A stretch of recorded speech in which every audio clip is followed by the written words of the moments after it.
बहाना ढूंढते रहते हैं कोई रोने का, हमें ये शौक है क्या आस्ती भिगोने का।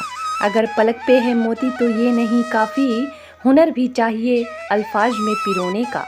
जब भगवान श्री राम को लंका पर विजय पाने के लिए सेतु निर्माण के बाद रामेश्वरम में शिवलिंग की स्थापना करनी थी तो उन्होंने यज्ञ करने का संकल्प लिया। इसके लिए उन्होंने जामवंत जी से कहा कि आसपास से कोई पुरोहित, पुजारी या फिर कोई आचार्य ढूंढ कर लाइए जो इस यज्ञ को संपन्न करवा सके। इस पर जामवंत जी बोले, हे प्रभु, यहाँ जंगल में समुद्र तट पर पेड़ पौधे वन्य जीव के अलावा क्या मिलेगा। इस पर श्री राम बोले कि आचार्य ऐसा होना चाहिए जो शैव और वैष्णव दोनों परंपराओं का ज्ञाता हो। इस पर जामवंत जी ने कहा कि ऐसा तो केवल एक ही व्यक्ति है, लेकिन वह हमारा शत्रु है। पुलस्त मुनि का नाती है, वैष्णव है, शिव भक्त है और दोनों परंपराओं को जानता है। राम ने कहा कि ठीक है, आप बात करें और यज्ञ का निमंत्रण दें। श्री राम की आज्ञा पाकर जामवंत जी लंका पहुँचे, क्योंकि रावण ही वह व्यक्ति था जिसमें ये सारी खूबियाँ थी। जब रावण को पता लगा कि जामवंत जी लंका आए हैं तो वह काफी उत्सुक हो गया। दरअसल जामवंत जी रावण के पितामह के मित्र थे, इसलिए रावण उनका सम्मान करता था। उसने यह आदेश दिया कि महल तक आने में उन्हें तकलीफ न हो, इसलिए जगह जगह राक्षस खड़े होकर उन्हें रास्ता बताते रहे। ऐसा ही हुआ और जामवंत जी रावण के पास पहुंच गए। रावण ने जामवंत जी को दंडवती प्रणाम करते हुए उन्हें बैठने का आसन दिया और फिर उनसे लंका आने का आशय पूछा। जामवंत जी ने बताया, मेरे यजमान को अपने विशेष कार्य सिद्धि के लिए यज्ञ करना है और उसके लिए आपको पुरोहित के तौर पर आमंत्रण देने आया हूँ। फिर रावण ने पूछा कि आपके यजमान कौन है, तो जामवंत ने कहा कि वह अयोध्या के राजकुमार और महाराज दशरथ के पुत्र श्री राम हैं। अपने एक बड़े काम के लिए शिव का विग्रह यानी शिवलिंग स्थापित करना चाहते हैं। इसके लिए उन्हें एक यज्ञ करना है। रावण ने पूछा कि क्या वह बड़ा काम लंका विजय तो नहीं है। जामवंत जी ने कहा कि हाँ, यही काम है।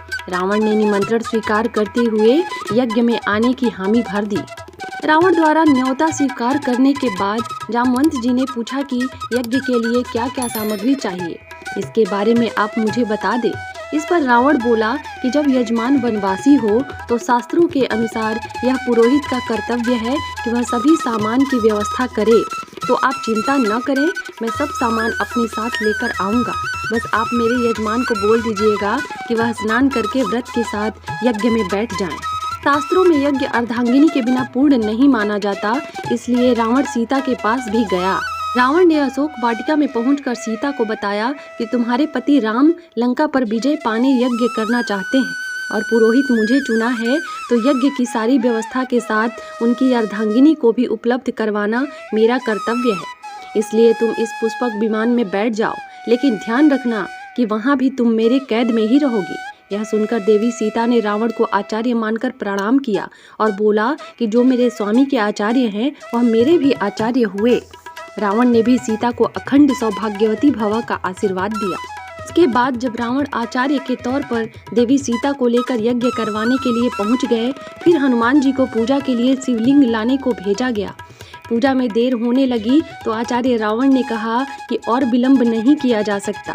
फिर देवी सीता ने विलंब किए बिना समुद्र तट पर अपने हाथ से ही मिट्टी का शिवलिंग बना दिया और उसकी ही स्थापना कर दी गई, जो कि आज भी भगवान शिव के 11 ज्योतिर्लिंग में से एक है।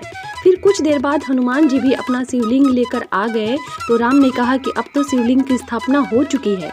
तब भी हनुमान नहीं माने तो राम ने कहा, आप इस शिवलिंग को हटाकर अपना वाला शिवलिंग यहाँ रख दे।